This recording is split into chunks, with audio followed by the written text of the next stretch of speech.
नमस्कार दोस्तों, मेरा नाम है विजय कुमार गिरी और मैं आप लोगों का एक बार फिर से स्वागत करता हूं अपने यूट्यूब चैनल जिसका नाम है सुगा क्लासेस फॉर एग्रीकल्चर। दोस्तों, आज हम लोग पढ़ने वाले हैं एक कम्पिटिटिव बुक ऑफ एग्रीकल्चर जिसको निमराज सुंडा जी ने लिखा है। आज हम इसका 133वां लेक्चर पढ़ने वाले हैं, जिसमें आज हम लोग पढ़ेंगे पैथोलॉजी के बारे में। और पैथोलॉजी में हम क्या क्या पढ़ने वाले हैं, पैथोलॉजी में हम 2 पॉइंट पढ़ने वाले हैं, 2 इम्पॉर्टेंट टॉपिक्स हैं, इनको कवर करने वाले हैं। और वो दोनों टॉपिक कौन कौन से हैं? सबसे पहले तो हम पढ़ेंगे history of plant pathology in India.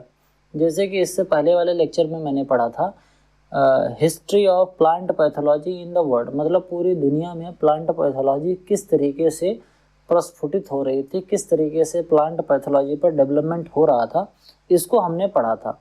इस वाले लेक्चर में हम पढ़ेंगे कि इंडिया में प्लांट पैथोलॉजी किस तरीके से डेवलप हुई, कौन कौन से साइंटिस्ट थे जिन्होंने प्लांट पैथोलॉजी को डेवलप करने में बहुत इंपॉर्टेंट रोल प्ले किया।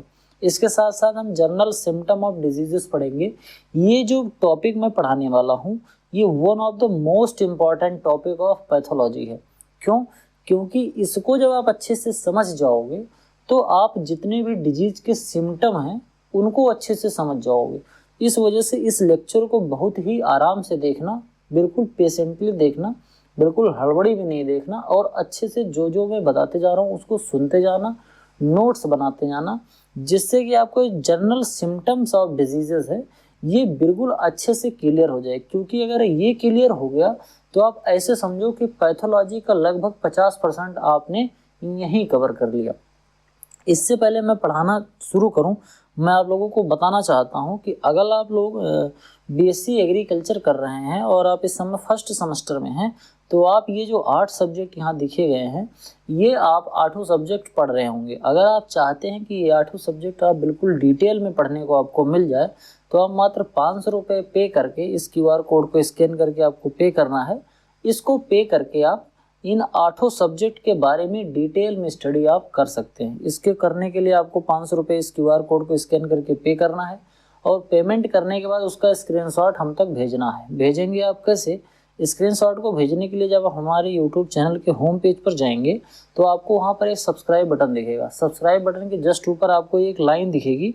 अगर आपने सब्सक्राइब नहीं कर रखा होगा तो पहले तो सब्सक्राइब कर लीजिएगा।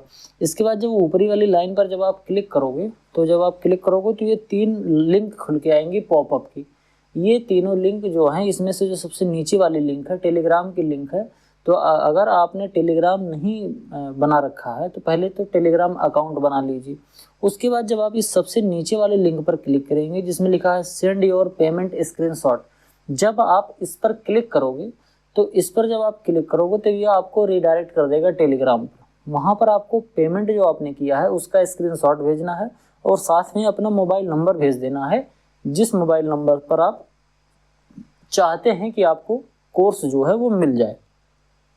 इतना आप कर देंगे तो आपको जो बीएससी एजी जो फर्स्ट सेमेस्टर के जितने भी 8 सब्जेक्ट हैं वो डिटेल में आपको पढ़ने को मिल जाएगा। ये ना केवल आपको बीएससी एग्रीकल्चर करते समय इम्पॉर्टेंट होगा, बल्कि जब आप कोई भी कम्पिटिटिव एग्जाम की तैयारी करोगे तो उसमें जो भी चीज़ें हैं, जो फंडामेंटल चीज़ें हैं, वो बिल्कुल अच्छे से डिटेल में कवर हो जाएगी। तो बीएससी एग्रीकल्चर के साथ साथ कम्पिटिटिव एग्जाम के प्रोस्पेक्टिव से भी आप अच्छे से इसको पढ़ सकते हैं मात्र 500 रुपये देकर। चलिए स्टार्ट करते हैं लेक्चर, पढ़ते हैं history of plant pathology in India. अगर हम history of plant pathology in India इसकी बात करें तो R.A. कीर्तिकर जो थे, इन्होंने first Indian scientist who collected and identify the fungi in India. Bharat में पहले साइंटिस्ट ऐसे थे जिनका नाम था K.R. कीर्तिकार। इन्होंने सबसे पहले फंजाई को कलेक्ट किया और उनको आइडेंटिफाई किया। कहने का मतलब फंजाई को कलेक्ट करना, उसको आइडेंटिफाई करना, उसके ऊपर स्टडी करने का थोड़ा काम इन्होंने K.R. कीर्तिकार ने स्टार्ट किया था। इसके बाद बात करते हैं E.J. बटलर की। E.J. बटलर जो हैं वो father of plant pathology in India माने जाते हैं, क्योंकि ये एक माइकोलॉजिस्ट थे जो कि माइकोलॉजी पर अध्ययन ज़्यादा करते थे। माइकोलॉजी पर अध्ययन करने का मतलब कि फंजाई पर ज़्यादा अध्ययन किया करते थे, तो इसी वजह से इनको father of mycology in India भी कहते हैं और इसी के साथ साथ इनको father of plant pathology in India भी कहा जाता है। इन्होंने एक बुक लिखी थी जिसका नाम था fungi and diseases in plant, जो कि 1918 में पब्लिश हुई थी, बुक का नाम था fungi and diseases in plant. ये बहुत इंपॉर्टेंट क्वेश्चन है, कई बार एग्जाम में पूछा जाता है। Who is the writer of plant diseases fungi and diseases of plant publish in 1980s? तो ईजे बटलर हैं। तो ईजे बटलर ने कौन सा बुक लिखी थी? Fungi and disease in plant लिखी थी।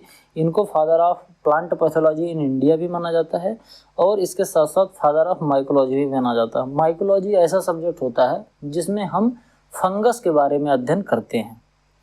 बात करते हैं doctor K C Mehta. K C Mehta जो थे, he is known as father of wheat rust disease.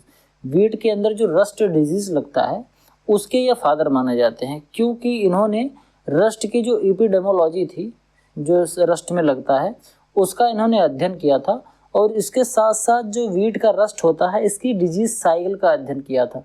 कहने का मतलब जो व्हीट में जो रस्ट डिजीज लगती है इसके बारे में इन्होंने बहुत डिटेल में अध्ययन किया था, चाहे फिर इटियोलॉजी हो, चाहे एपिडेमोलॉजी हो, चाहे फिर इस फंगस की जो लाइफ साइकिल है उसको हो, ये पूरा डिटेल में इन्होंने स्टडी करा था। बात करते हैं बीबी मुधुकर। बीबी मुधुकर जो थे वो 1948 he started work on control of cotton wilt through vertical resistant. जो ये बीबी मुंदकर थे, बीबी मुंदकर ने एक वर्टिकल रेजिस्टेंस डेवलप करने का प्रयास किया कॉटन में, जिससे कि जो कॉटन में जो विल्ट डिजीज लगती है, जिसकी वजह से कॉटन में विल्टिंग होने लगती है, इस प्रॉब्लम को रोका जाए। बीबी मुंदकर ने क्या किया कि जो व्हीट में जो विल्टिंग डिजीज लगती है, यानी कि गलन वाली जो बीमारी लगती है, सड़न वाली जो बीमारी लगती है, उस बीमारी को रोकने के लिए इन्होंने वर्टिकल रेजिस्टेंस का कॉन्सेप्ट दिया था। अब ये हॉरिजॉन्टल रेजिस्टेंस और वर्टिकल रेजिस्टेंस क्या होता है ये मैंने इससे पिछले वाले लेक्चर में बता दिया है। ही इस्टेब्लिश्ड इंडियन फाइटोपैथोलॉजिकल सोसाइटी। ये एक ऐसी सोसाइटी थी जहाँ पर फाइटोपैथोलॉजी बोले तो प्लांट पर जो प्लांट के रोगों पर जो अध्ययन करने वाले लोग थे उनकी एक सोसाइटी बनाई थी। कहाँ पर बनाई थी? IARI नई दिल्ली में बनाई थी और उन्होंने एक जर्नल भी पब्लिश करना स्टार्ट किया था जिसका नाम था इंडियन फाइटोपैथोलॉजी। ये जर्नल वो पब्लिश किया करती थी, ये जो सोसाइटी थी। ठीक। ही ऑथर ए टेक्स्ट बुक। उन्होंने एक टेक्स्ट बुक लिखी थी जिसको कहा जाता है फंजाई एंड प्लांट डिजीजेस। ये किसने लिखी थी? बीबी मुंदकर ने लिखी थी।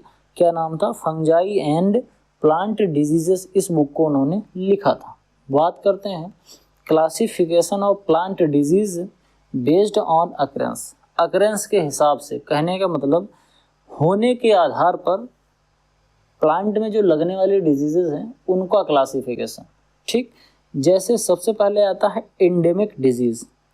When a disease is more और less कॉन्टेंसली present from year to year in moderate to severe from in a particular part of country or state, it is classified as the endemic to that area। ध्यान से समझना। आप ध्यान से अगर देखोगे तो डिजीज 3 तरीके की होती है। किस तरीके से डिजीज जो फैल रही है उसको 3 तरीके से बताया जाता है मेनली। सबसे पहला तो होता है एंडेमिक डिजीज। एंडेमिक डिजीज क्या होता है? किसी स्टेट में या किसी कंट्री में ये किसी एक छोटे से पार्ट में होता है और साल दर साल होता है, हर साल आता रहता है। जैसे आप यहाँ पर अगर देख पाओगे तो आप देखोगे कि ये जो अर्थ है, ये पूरा ग्लोब है, यहाँ पर आप जो ये पॉइंट देख रहे हो ये है डिजीज़ अकरेंस, यानी कि ये जो डिजीज़ है ये इस तरीके से पूरी दुनिया में हो रही है, लेकिन कहीं एक छोटे पार्ट में हो रही है। जैसे इंडिया में मान लो कोई एक ऐसी डिजीज़ है जो दार्जिलिंग में होती है, कोई एक इंडिया में कोई एक ऐसी डिजीज़ है पूरे भारत में नहीं होती है, केवल दार्जिलिंग में होती है और वो भी हर साल होती है। इसी तरीके से वही डिजीज़ अफ्रीका के किसी एक स्टेट में होती होगी, कोई एक वही डिजीज़ कोई यूरोप के किसी एक स्टेट में होती होगी। मतलब वो डिजीज़ होती तो केवल एक पर्टिकुलर एरिया में है और लगातार हर साल होती रहती है, लेकिन ये फैलती नहीं है। फैलने का मतलब ये बहुत दूर एरिया में नहीं हो जाएगा। ऐसे नहीं होगा कि इंडिया में फैले तो इंडिया के जितने स्टेट हैं उनको कवर कर ले और इंडिया के जितने पड़ोसी देश हैं सबको कवर कर ले। इस तरीके से नहीं होगा, होगा हर साल होगा, लेकिन छोटे छोटे पार्ट्स में होगा, जैसे पूरे पूरे दुनिया में होगा, लेकिन कैसे होगा, थोड़े थोड़े पार्ट्स में होगा। इसको हम एंडेमिक डिजीज बोलते हैं। The word endemic means prevalent in और confined to a particular country, district और लोकेशन। मतलब कोई एक पर्टिकुलर लोकेशन पर जो बार बार कोई डिजीज लगती है तो उसको हम बोलते हैं एंडेमिक डिजीज। जैसे early blight of potato, early blight of potato जो है वो एंडेमिक डिजीज होती है। वो कहीं पर लगती है एक पर्टिकुलर लोकेशन पर। ऐसे नहीं लगेगा कि जैसे मान लो कि अर्ली ब्लाइट लग गया तो पूरे यूपी में लग गया, तो पूरे यूपी में या पूरे यूपी बिहार मध्य प्रदेश ये पूरे भारत में ही लग गया, ऐसे नहीं होगा। अर्ली ब्लाइट लगेगा तो पता चला जैसे यूपी का कोई बस्ती डिस्ट्रिक्ट है उसमें लग गया, हरियाणा में कहीं, बिहार में कहीं चंपारण में लग गया, मध्य प्रदेश में कहीं सिरसा में लग गया, कहीं ऐसे मतलब ऐसे एक पॉइंट पर कहीं एक एक जगह पर लगेगा। इस तरीके के डिजीज को क्या बोलते हैं, एंडेमिक डिजीज होता है। फिर आगे होता है एपिडेमिक डिजीज। एपिडेमिक डिजीज क्या होता है, ये डिजीज इस तरीके से होता है, the disease which occurs widely in severe but periodically. कहने का मतलब ये एपिडेमिक डिजीज जो होता है वो होता तो है बहुत सीवियर फॉर्म में, लेकिन कभी कभी होता है। जैसे कोई एक ऐसी डिजीज फैल जाए जो कि कभी कभी आए, समझ पा रहे हो, एक बार आए वो बहुत अच्छे से फैल जाए, जैसे सार्क डिजीज है एक तरीके से, जो सार्क वायरस है जो आदमियों में लगता है, जैसे फ्लू है, बर्ड फ्लू जो होता है जो बर्ड से फैलता है, स्वाइन फ्लू जो बीमारी है, स्वाइन फ्लू एक तरीके की एपिडेमिक डिजीज है। क्यों, जब ये फैलती है तो पूरी दुनिया इसके प्रभाव में आ जाती है, लेकिन हमेशा नहीं फैलती है, कभी कभी एक पर्टिकुलर पीरियड ऑफ टाइम आता है उस समय ये फैल जाएगी, जैसे 3 4 5 साल 10 साल में एक बार फैल जाएगी, और जब फैलेगी तो बहुत सीवियर रूप में फैल जाएगी, पूरे के पूरे कॉन्टिनेंट में फैल जाएगी। जैसे मान लो कि भारत में हो रही है तो पूरे भारत को कवर कर ले रही है, पूरे भारत के आसपास के जो पूरा भारतीय प्रायद्वीप है सबको कवर कर लिया, या पूरे एशिया में कवर हो गया। तो इस तरीके के डिजीज को बोलते हैं epidemic disease. It occurs severe from only on occasion, मतलब कभी कभी होता है, ऐसा नहीं कि हर साल। जैसे एंडेमिक डिजीज जो है वो हर साल होता रहता है, लेकिन जो एपिडेमिक डिजीज है ये हर साल नहीं होता है। फिर आगे हम बात करते हैं एग्जाम्पल, जैसे है red rot of sugarcane. Sugarcane में जो रेड रोट लगता है, जैसे लेट ब्लाइट ऑफ पोटैटो है या व्हीट रस्ट है, ये सभी जो डिजीज़ है ये एक तरीके की एपिडेमिक डिजीज़ है, क्योंकि ये लगती तो कभी कभी हैं, लेकिन ये जब लगेंगी तो ये पूरे के पूरे कॉन्टिनेंट या पूरे देश में फैल जाएंगी और बहुत ज़्यादा संख्या में फिर हमारी फसलों को ये डिस्ट्रॉय करती हैं। फिर आगे आता है स्पोरेडिक डिजीज़, मतलब ऐसी डिजीज़ जो संक्रमणकारी होती है, एक पौधे से दूसरे पौधे, दूसरे से पौधे से तीसरे पौधे में फैलती रहती है। Occurs at very irregular interval, इनके लगने का कोई इंटरवल नहीं होता, ये कभी भी कहीं भी लग जाती हैं। जैसे ग्रीन ईयर डिजीज़ ऑफ बाजरा, ये एक तरीके का स्पोरेडिक डिजीज़ होता है। बात करते हैं पैंडेमिक डिजीज़। पैंडेमिक में क्या क्या आता है ध्यान से समझना। पैंडेमिक में ऐसा आता है, पैन का क्या मतलब होता है, पैन का मतलब पूरा होल। जैसे पैंडेमिक में आप यहाँ ध्यान से समझना, जब कोई डिजीज ऐसे फैल जाती है, the disease when a disease prevalent through out the country या फिर कॉन्टिनेंट और द वर्ल्ड, कोई एक ऐसी डिजीज जो फैल जाए, कब, जो कि फैले इस तरीके से फैले कि पूरी दुनिया को अपने आगोश में ले ले। जैसे आप यहाँ पर पैंडेमिक देख रहे होंगे, तो एपिडेमिक क्या हो रहा था कि कोई एक कॉन्टिनेंट में सडनली एकाएक इंक्रीज हो जा रहा था, बहुत ढेर सारे मामले उसको देखने को मिल रहे थे। एंडेमिक में क्या था कि हो तो रहा था हर साल, थोड़ा थोड़ा हो रहा था, लेकिन किसी एक पर्टिकुलर एरिया में थोड़ा थोड़ा हो रहा है, ऐसा नहीं कि पूरी दुनिया में एक बार में ही फैल जा रहा है। जैसे यहाँ रेड जो मार्क है उस तरीके से फैल रहा है। एंडेमिक डिजीज कभी किसी एक कॉन्टिनेंट में हो गया और एकाएक बहुत ज़्यादा हो गया, हुआ तो वहाँ, लेकिन ऐसे हो गया कि पीरियोडिकली हो रहा है, 3 4 साल में एक बार हो रहा है, लेकिन जब हो रहा है तो ये बहुत ज़्यादा मात्रा में हो जा रहा है।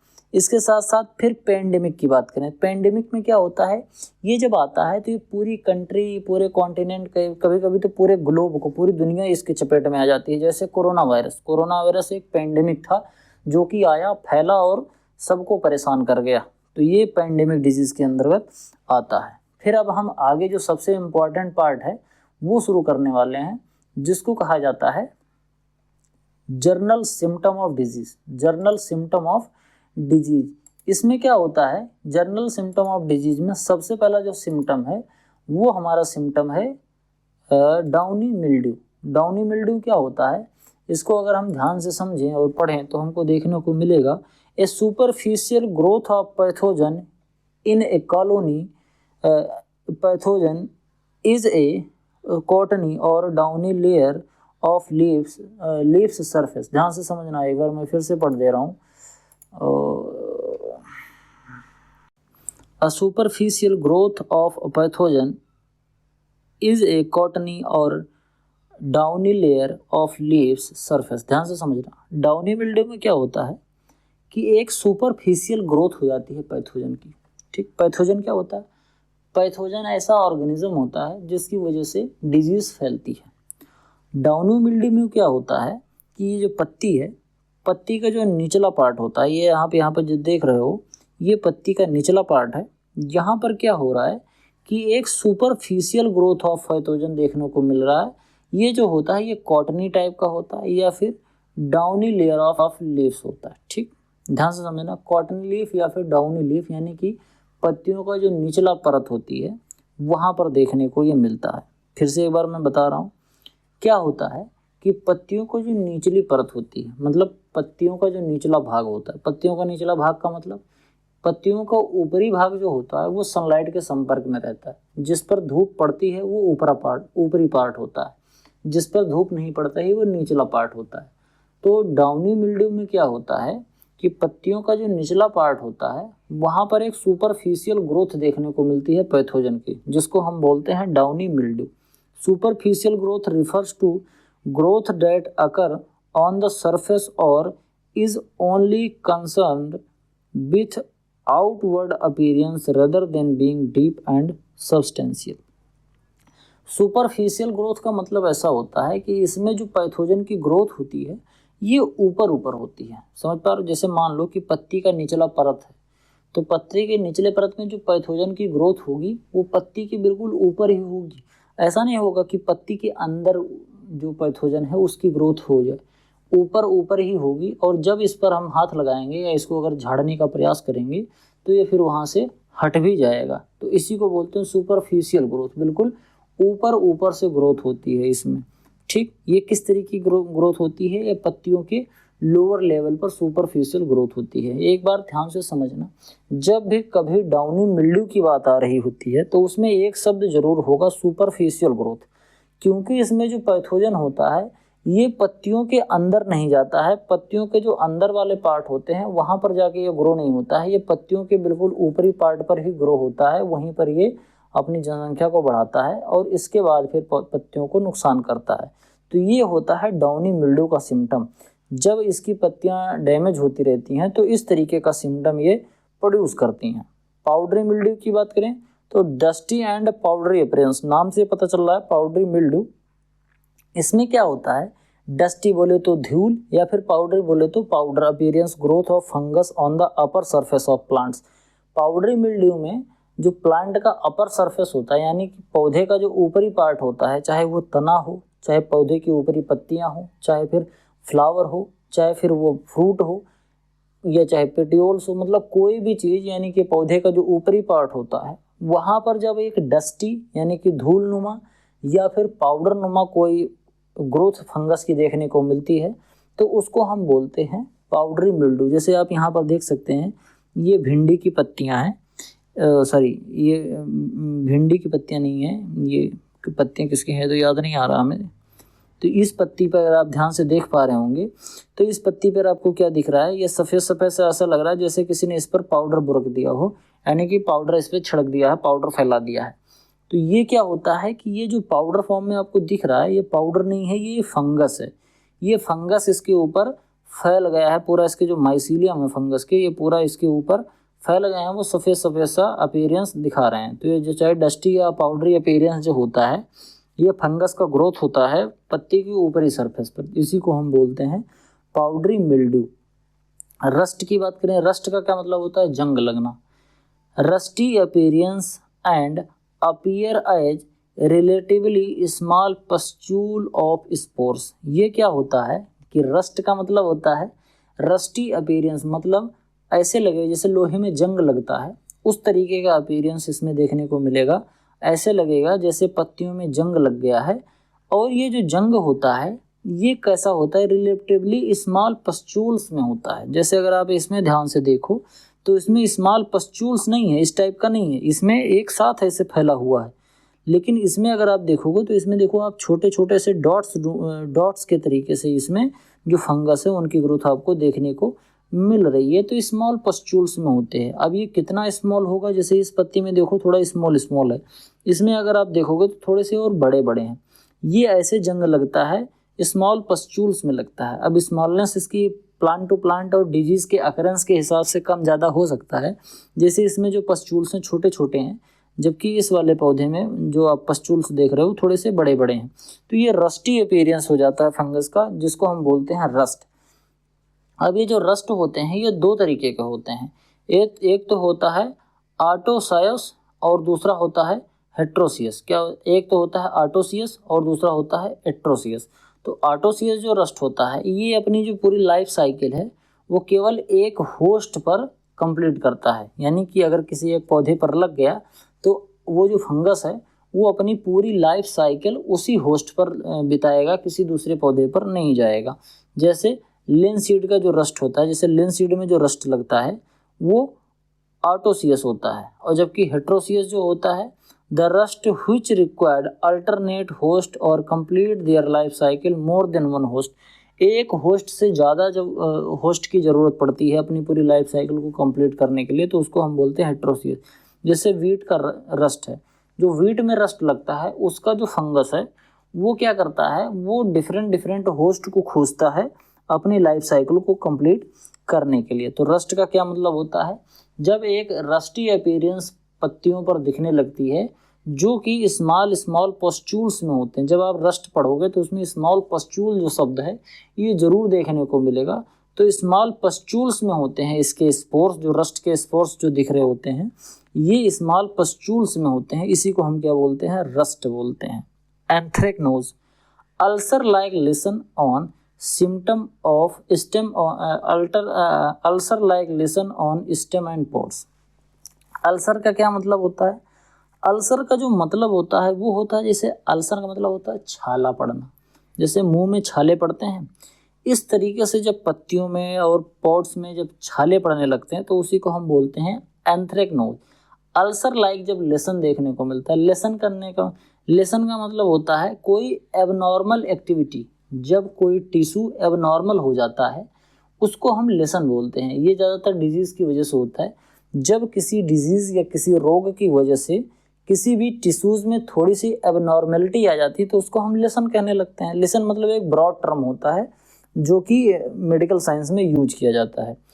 अल्सर लाइक लेसन स्टेम और पॉड में देखने को मिलता है। ऐसे जैसे देखो मुंह में जो छाले पड़ते हैं इस तरीके से ऐसा लग रहा है जैसे टमाटर में से छाले पड़ गए हैं, पत्तियों में से छाले पड़ गए, तो इस टाइप का अपीयरेंस हो जाता है। A lesion is the general term used to describe any abnormal tissue found on in an organism usually resulting from injury और डिजीज। जब कहीं इंजरी या डिजीज हो जाती है उसकी वजह से जो एबनॉर्मल टिश्यू बन जाता है तो उसी को हम लेसन बोलते हैं। तो अल्सर लाइक लेसन अगर देखने को मिल जाए, चाहे स्टेम में देखने को मिल जाए, चाहे पॉड में देखने को मिल जाए, चाहे पत्तियों में, तो उसको हम बोलते हैं एंथ्रेक्नोज। अब एक चीज़ और बताऊं, जो आपका बनाना होता है तो बनाना का जो फिंगर होता है, बनाने के फिंगर का मतलब जो बनाना जो हम कंज्यूम करते हैं उसमें जो आपको ब्लैक कलर के धब्बे दिख रहे होते हैं वही एंथ्रेक्नोज होता है। स्मट की बात करते हैं, सूटी और चारकोल लाइक पाउडर, इसमें दो चीज़ बहुत होगा, सूटी या चारकोल लाइक पाउडर, ये जो होता है ये इसमें लगता है स्मट में। प्लांट शो ए ब्लैक और purplish black dusty mass composed in the fungal spore particularly in ovulary part of the floral organ. कहने का मतलब ये ओवुलरी पार्ट यानी कि ओव्यूल वाला पार्ट, या फिर ऐसे समझो कि फ्लोरल पार्ट, या फिर ऐसे समझो कि जो दाने बन रहे होते हैं उस वाले पार्ट में जब कभी चारकोल लाइक पाउडर भर जाता है तो उसको हम स्मट बोलते हैं। जैसे इसको आप ध्यान से देख रहे होंगे तो जो गेहूं की बाली है जहाँ पर गेहूं लगना है वहाँ पर चारकोल लाइक पाउडर भर गया है। ये ऐसा क्यों होता है, यहाँ पर जो फंगस होता है वो जाता है और जो गेहूं का जो ग्रेन है, वीट का जो ग्रेन है, उसको ये डैमेज कर देता है और खा के उसको खराब कर देता है, और वहीं पर ये चारकोल लाइक पाउडर एक्सक्रीट कर देता है। तो ये जो चारकोल लाइक पाउडर आपको देखने को मिलेगा उसको क्या बोलते हैं, स्मट बोलते हैं। फिर आगे हम बात करते हैं वाइट ब्लिस्टर्स। ब्लिस्टर का क्या मतलब होता है, फफोले पड़ जाना। जब हम जल जाते हैं, कभी हाथ में जब जल जाते हैं, गर्म पानी पड़ जाए या गर्म दूध पड़ जाए या रोटी या कुछ भी चीज़ से जब हम जल जाते हैं तो हमारी बॉडी पर जो एक फफोले पड़ जाते हैं, यानी कि चमड़ी के ऊपर एक ऐसा थोड़ा सा ऐसा फूल जाता है, ऐसा लगता है जैसे इसके अंदर पानी भर गया है। इस तरीके का जो देखने को मिलता है इसको हम बोलते हैं ब्लिस्टर्स। जब यही चीज़ पत्तियों में देखने को मिलती है तो इसको ब्लिस्टर भी कहते हैं। इस पत्तियों के ऊपर भी देखो, आप ध्यान से देखोगे तो ऐसे निकलेगा, लगेगा जैसे पत्तियों के ऊपर क्या पड़ गया है, फफोले पड़ गए हैं। तो ये क्या होता है, ब्लिस्टर होता है। लेकिन ये वाइट कलर का होता है, ध्यान से समझना। ये जो आप ऊपर से देख रहे हो ये तो ग्रीन कलर का है, लेकिन इसके अंदर जो है generally on leaf of cruciferous plant there may be found numerous white blister-like pustules which break open and expose white powder mass of spore known as white rust। ध्यान से समझना। अब ये जो ब्लिस्टर हैं जिसको हम फफोले बोलते हैं, ये क्या होता है, इसके अंदर ब्लिस्टर लाइक पस्ट्यूल्स होते हैं जो कि वाइट पाउडरी मास का होता है। कहने का मतलब इसके अंदर सफ़ेद सा पाउडर भरा रहता है। ठीक, वो एक तरीके के सफ़ेद टाइप के स्पोर्स होते हैं उसमें, जिसको ब्लिस्टर लाइक पस्ट्यूल्स कहा जाता है। इसी को जो वाइट ब्लिस्टर होता है इसको वाइट रस्ट भी बोलते हैं, क्योंकि इसमें जैसे आपने रस्ट भी मैंने पढ़ाया जैसे जंग वाला, वही चीज़ इसके अंदर भी भरी रहती है। लेकिन बस केवल अंतर इतना होता है कि ये जो पाउडर दिखेगा आपको ब्लिस्टर लाइक पस्ट्यूल्स दिखेंगे, ये सभी पस्ट्यूल्स किस में होते हैं, एक ब्लिस्टर बना के होते हैं, मतलब एक फफोले नुमा आकृति बनी होती है उसके अंदर भरे होते हैं। और जब ये फूटते हैं तो इसमें से वही सफ़ेद पाउडर बाहर निकलता है। सफ़ेद पाउडर का सफ़ेद टाइप जो सफ़ेद कलर का मॉस स्पोर होता है ये बाहर निकलता है, जिसको हम वाइट रस्ट भी कहते हैं। ठीक, तो वाइट ब्लिस्टर को किस नाम से और जानते हैं, वाइट रस्ट के नाम से भी जानते हैं। इसमें जो पस्ट्यूल्स होते हैं वो सफ़ेद कलर के पस्ट्यूल्स होते हैं जो कि फिर ब्लिस्टर के अंदर भरे रहते हैं। फिर बात करते हैं स्केब की। स्केब आपको एप्पल में देखने को मिलता है। एप्पल की बहुत ही खराब बीमारी होती है apple scab. Refers to the roughness और क्रस्ट लाइक लेसन और टू ए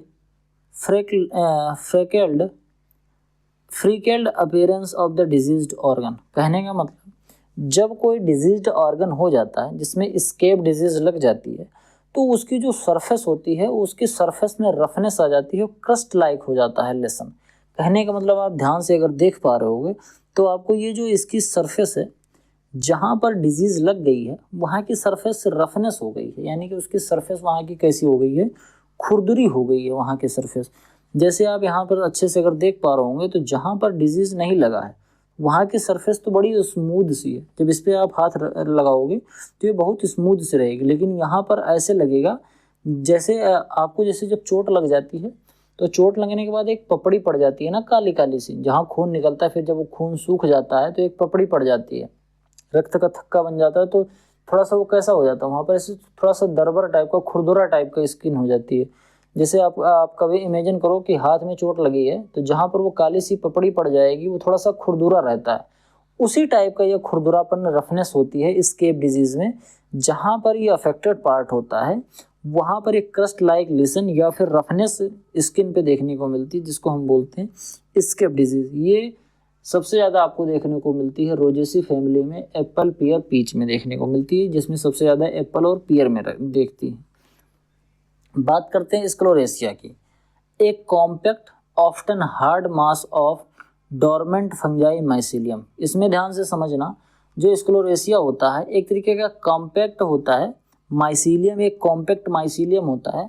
बाद में ये माइसीलियम धीरे धीरे करके एक हार्ड मास बना लेता है, इसी को हम बोलते हैं स्क्लेरोसिया। आप यहाँ पर ध्यान से देखोगे तो पहले क्या हो रहा था कि ये फंगस यहाँ पर डेवलप हुआ, फिर धीरे धीरे यहाँ पर फंगस इतना ज़्यादा हो गया, माइसीलियम की यहाँ क्वांटिटी इतनी ज़्यादा हो गई कि धीरे धीरे ये थोड़ा सा हार्ड मास हो गया और डोरमेंट फंगल एक माइसीलियम पूरा बन गया एक तरीके से।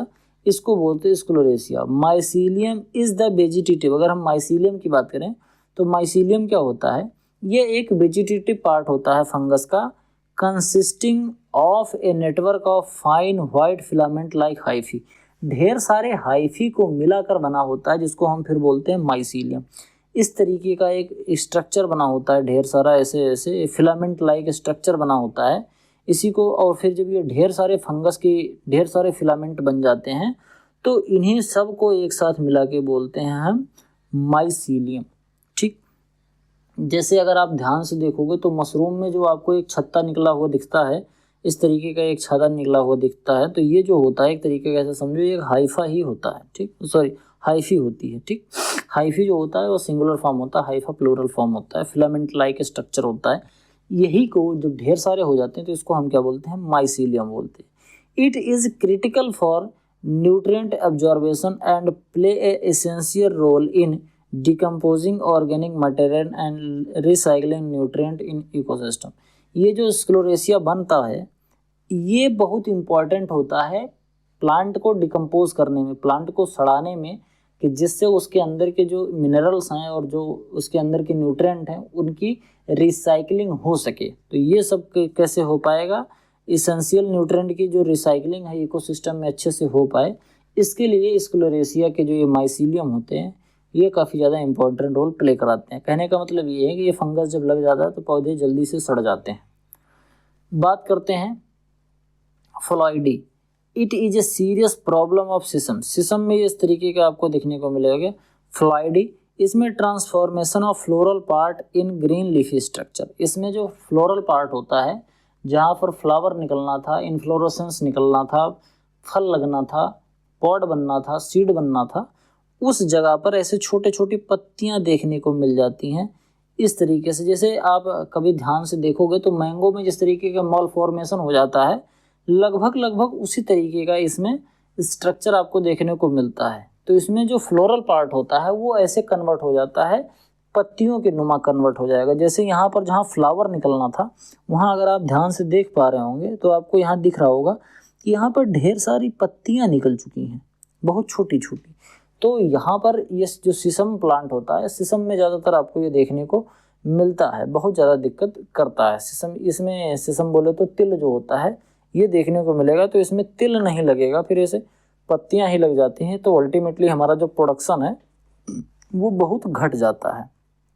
बात करते हैं इटियोलेशन की। जब कोई एक प्लांट होता है, when the loss of green colour is due to prolonged exposure to darkness, the condition is called etiolation. ध्यान से समझना, जब कोई एक ऐसा पौधा हो जो बहुत दिनों तक छाँव में रह जाए। ठीक, जैसे आपने देखा होगा कि जब गांव में कोई खंभा लाके कोई गिरा जाता है दूब घास पे, या कोई पाइप पड़ी रह जाती है, या कोई एक ऐसी कोई मशीन है या कोई ऐसी चीज़ है जो बहुत दिनों तक घास के ऊपर खड़ी हो रखी है, तो वहाँ पर क्या होता है कि सनलाइट पड़ती नहीं है उस जगह पर। जैसे मान लो ये घास का मैदान है, इस घास के मैदान में हमने एक लाके यहाँ पर एक पत्थर रख दिया, या पत्थर नहीं, ऐसे मान लो कि हमने यहाँ पर लाके एक खंभा रख दिया, बिजली का खंभा यहाँ पर लाके गिरा दिया। अब आप जब ध्यान से देखोगे तो क्या होगा कि जब इस खंभे को हटाया जाएगा तो यहाँ के नीचे के जो घास होगी वो घास सफ़ेद से कलर की हो जाएगी, उसके अंदर जो ग्रीन कलर होगा वो नहीं होगा। तो loss of green colour due to prolong exposure to darkness, यानी कि बहुत दिनों तक अंधेरे में रहने की वजह से, बहुत दिनों तक अंधेरे में रहने की वजह से पत्तियों के अंदर जो ग्रीन कलर है उसका जो लॉस हो जाता है उसी को हम बोलते हैं इटियोलेशन। ये इस कंडीशन को इटियोलेशन बोलते। जैसे आप यहाँ पर ध्यान से देखोगे तो ये पौधा है जो कि जर्मिनेट करने के लिए रखा गया है। ठीक, इसमें क्या हुआ, जर्मिनेशन तो ये होने लगा, लेकिन क्योंकि इसको धूप नहीं मिली, सनशाइन नहीं मिली, तो इस वजह से इनके पत्तियों का, स्टेम का जो कलर है, देखो अब स्टेम तो बिल्कुल सफ़ेद से दिख रहे हैं और पत्तियां जो हैं वो हल्की पीले कलर की दिख रही हैं, मतलब हरा कलर, इसमें हरा कलर जो है वो बहुत कम देखने को मिल रहा है। इसी को हम बोलते हैं इटियोलेशन। बात करते हैं exudation. Mass of bacterial cell ooze out to the surface of affected plant parts and from some drop और स्मीयर्स इज कॉल्ड एक्सुडेशन। ध्यान से समझना, जब कोई बैक्टीरियल अफेक्टेड प्लांट होता है, तो जैसे मान लो कि कोई एक ऐसा प्लांट है उसमें बैक्टीरिया का इन्फेक्शन हो गया, तो बैक्टीरिया का जो मास होता है वो पौधे के अंदर जो वाटर होता है उसके साथ संपर्क करके वो उसका जो बैक्टीरिया का जो ऊज होते हैं, एक समझ लो ऐसे ऊज स्पोर जो होते हैं बैक्टीरिया के, एक तरीके का सेक्सुअल स्पोर होते हैं, ये बाहर निकलते हैं। ठीक, तो ये जो इसके स्पोर होते हैं, अब एग्जैक्टली तो मुझे इस समय याद नहीं आ रहा है कि सेक्सुअल स्पोर होता है या एसेक्सुअल स्पोर होता है, जैसे एक ऊ स्पोर होता है, एक जू स्पोर होता है, इस तरीके के आगे पढ़ाएंगे, डिटेल में बता देंगे, लेकिन फिलहाल ऐसा समझो कि एक तरीके का स्पोर होता है जिससे इस बैक्टीरिया की जनसंख्या बढ़ रही होती है। वो क्या करता है कि प्लांट के अंदर जो पानी है उसके साथ एक सॉल्यूशन बना लेता है और फिर वो पत्तियों पर इस तरीके से बाहर निकलता है। अब ये जो आपको दिख रहा है ये बूंद फिर दूसरी पत्ती पर अगर किसी भी तरीके से पहुंच गया तो इसके माध्यम से वो बैक्टीरिया दूसरी पत्ती पे पहुंच गया और फिर दूसरी पत्ती पर जब बैक्टीरिया पहुंच जाएगा तो फिर दूसरी पत्ती को भी डैमेज करेगा, तो इसी को बोलते हैं एक्सुडेशन। क्लोरोसिस, जब किसी पत्तियों में क्लोरोफिल की कमी होने लगती है तो उसको हम बोलते हैं क्लोरोसिस। नाम से ही पता चल रहा है, क्लोरोसिस बोले तो yellowing of leaf due to lack of chlorophyll. Chlorophyll की कमी की वजह से पत्तियों का पीला हो जाना क्या कहलाता है? क्लोरोसिस कहलाता है। नेक्रोसिस क्या होता है? Refers to death of cell और टिश्यूज, जब कोई पौधे की पत्ती में, तने में या फूल में, फल में जब वहाँ पर सेल जो होती है वो डैमेज हो जाती है और एक ग्रुप ऑफ सेल जब डैमेज हो जाती है या कोई टिश्यू डैमेज हो जाता है तो उसको हम बोलते हैं नेक्रोसिस, यानी डेड ऑफ सेल और tissues is known as necrosis. इस तरीके का सिम्टम आपको देखने को मिलता है। पत्तियां जो होती हैं वहाँ का जो सेल होता है वो डेड होने लगता है। बात करते हैं hyperplasia. It is the abnormal increase in the size of organ due to an increase in the number of cell of organ due to cell division। कई बार ऐसा होता है कि प्लांट के अंदर जो सेल डिवीजन है वो एकाएक किसी हार्मोनल इम्बैलेंस की वजह से या किसी डिजीज़ के अफेक्ट की वजह से या कई बार किसी इंसेक्ट की वजह से सेल डिवीजन बहुत तेज हो जाता है। तो जब किसी भी प्लांट के पार्ट में सेल डिवीजन बहुत तेज हो जाएगा तो वो एबनॉर्मल सी ग्रोथ दिखाने लगेगा। जैसे अगर आप यहाँ पर देख पाओ तो यहाँ पर क्या हुआ है कि पत्तियों में जो सेल हैं वो साइज में ना बड़ा होकर जनसंख्या बढ़ा दी, यानी कि सेल डिवीजन ढेर सारा हो गया, तो बहुत छोटी छोटी सेल बन गई और सेल की जनसंख्या तो ज़्यादा हो गई लेकिन सेल का आकार नहीं बढ़ा। इसकी वजह से ये पत्तियां देखो, इसमें कर्लिंग पत्तियां आ रही हैं। पत्तियों को जो साइज है ये आपको देखने को मिल रही है, पपीते की पत्तियां हैं बहुत एबनॉर्मल सी साइज की हो गई हैं, पत्तियों में कर्लिंग हो गई है। तो इस टाइप का जब अपीयरेंस हमको देखने को मिलता है तो उसको क्या बोलते हैं? हाइपरप्लेसिया बोलते हैं। एक शब्द होता है हाइपरप्लेसिया और एक होता है हाइपरट्रॉफी। दोनों में बहुत कन्फ्यूज़न होता है, तो अगर मैं दोनों में से एक को कंफर्म कर दूं तो आपको दूसरा सही हो जाएगा। देखो, एक में होता है सेल डिवीजन बढ़ जाता है और एक में सेल का आकार बढ़ जाता है। एक में सेल की जनसंख्या बढ़ती है और एक में सेल का आकार बढ़ता है। दूसरी भाषा में बोलें, एक में कोशिकाओं की जनसंख्या बढ़ती है और एक में कोशिका का आकार बढ़ जाता है। तो जो ये है हाइपरप्लेसिया, इसमें सेल डिवीजन होने की वजह से कोशिकाओं की जनसंख्या में एबनॉर्मल सी वृद्धि हो जाती है जो कि अप्राकृतिक होती है। एक तरीके से abnormal increase in the size of organ due to an increase in the number of cell of organ. Organ के अंदर नंबर ऑफ सेल बढ़ने की वजह से इसमें जो एबनॉर्मल से इंक्रीज देखने को मिलेगा उसी को हम बोलते हैं हाइपरप्लेसिया। हाइपरट्रॉफी क्या होता है? Increase size of organ due to increase in size of cell. इसमें सेल डिवीजन नहीं हो रहा है, इसमें नंबर ऑफ सेल नहीं हो रहा है, इसमें साइज ऑफ सेल हो रहा है, यानी कि कोशिका का आकार बड़ा हो जाने की वजह से जो पौधा है या अफेक्टेड जो पार्ट है उसका आकार एबनॉर्मल हो गया। फिर से एक बार बता रहा हूँ, जैसे आप यहाँ पर ध्यान से अगर देख पा रहे होंगे तो आपको ये ट्रॉफी दिख रही होगी। ठीक, इस ट्रॉफी में आप देखना, जैसे नाम से पता चल रहा है हाइपरट्रॉफी। ध्यान से देखो, यहाँ की कोशिका छोटी है, मान लो ये कोई ऑर्गन है, ठीक, या कोई ऑर्गन है या कोई टिश्यू है। ध्यान से आप देखो, यहाँ पर कोशिका छोटी है, यहाँ पर छोटी है, यहाँ पर छोटी है, लेकिन ये एक कोशिका इतनी सी बड़ी सी हो गई। अब आप ध्यान से देखोगे तो यहाँ सब कोशिकाएं छोटी छोटी हैं, लेकिन ये कोशिका ये इतनी बड़ी सी हो गई, तो ट्रॉफी नुमा आकार बन गया। क्यों? क्योंकि नीचे की कोशिकाएं छोटी छोटी थी और ऊपर की कोशिका एक बहुत ज़्यादा बड़ी हो गई, फूल के इतनी बड़ी सी हो गई। तो ये क्या हो गया, सेल की साइज इंक्रीज हो गई, जिसकी वजह से न्यूक्लियस डिवीजन हो गया और ये क्या हो गया, हाइपरट्रॉफी बन गया। ठीक, तो ट्रॉफी से बना है हाइपरट्रॉफी, इसमें साइज बड़ी हो जाती है। जैसे ट्रॉफी में देखो नीचे तो साइज छोटी है, लेकिन ऊपर साइज बहुत बड़ी सी हो गई। क्यों? क्योंकि साइज बढ़ गया, सेल का जो साइज था वो एकाएक बढ़ गया। सभी सेल तो नॉर्मल थी, लेकिन एक कोई सेल आई इसमें वो बड़ी सी हो गई, तो ये हो गया हाइपरट्रॉफी। जबकि हाइपरप्लेसिया में क्या हो रहा था, नंबर ऑफ सेल बहुत ढेर सारी हो गई थी, यानी कि सेल डिवीजन बहुत ज़्यादा हो गया था, अब नॉर्मल हो गया था सेल डिवीजन, जिसकी वजह से आकार बढ़ गया था। ठीक, बात करते हैं curl. Leaf are arched, twist and curl. Arch मतलब आर्च करने का मतलब ऐसे मुड़ जाती हैं, ट्विस्ट ऐसे इधर उधर हो जाती हैं, घुच मुच हो जाती हैं, और कर्ल मतलब ये भी मुड़ना होता है। तीनों तरीके, आर्च ऐसे हो गया, ट्विस्ट मुड़ गई, कर्ल इस तरीके से हो गई। तो ये कुल मिला के आर्च, ट्विस्ट और कर्ल जो अपीयरेंस है आपको इस पत्ती में देखने को मिल रहा है, जिसको हम बोलते हैं कर्लिंग। जैसे आपने कर्ली बाल देखे होंगे, लड़की या लड़कों के जो कर्ली बाल होते हैं, घुंघराले बाल, इस तरीके से पत्तियां हो जाती हैं, तो इसको हम बोलते हैं कर्लिंग या फिर कर्ल। विल्ट में क्या होता है, ड्राइंग या dropping of leaf due to loss of turgor. देखो पत्तियों के अंदर टर्जिटिव प्रेशर होता है। जब हम आपको प्लांट फिजियोलॉजी पढ़ाएंगे तो उसमें टर्जिटिव प्रेशर पढ़ाएंगे, जिसकी वजह से गटेशन और फिर उसके साथ ऑस्मोसिस, इंडो ऑस्मोसिस, एक्सो ऑस्मोसिस, ये सब तमाम चीज़ें होती हैं।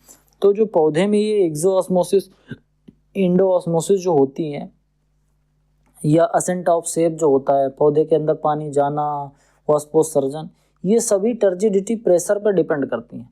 जब टर्गर लॉस हो जाता है, यानी कि टर्जिडिटी प्रेशर का जब लॉस हो जाता है, तो इसकी वजह से पौधों के अंदर का जो पानी होता है वो धीरे धीरे कहाँ चला जाता है, वो जड़ में चला जाता है, और जड़ से फिर से कहाँ चला जाएगा, उसके बाद फिर से वो मिट्टी में चला जाएगा। यानी कि कहने का मतलब कि जड़ों से पानी फिर से बाहर निकल जाता है।